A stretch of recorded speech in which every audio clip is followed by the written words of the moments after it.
বন্ধুরা, আপনারা জানেন কি এই দুনিয়ার সবচাইতে শক্তিশালী জাতির নাম কি আর তারা দেখতে কেমন ছিল?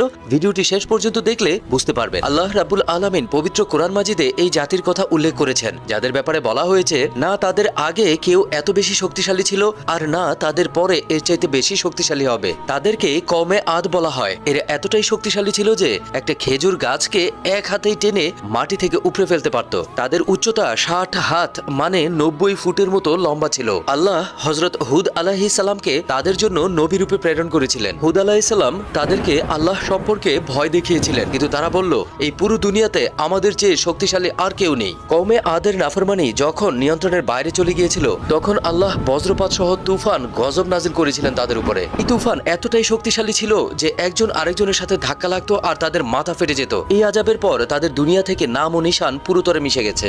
ভিউয়ার্স, ভিডিওটি ভালো লাগলে প্লিজ লাইক এন্ড সাবস্ক্রাইব।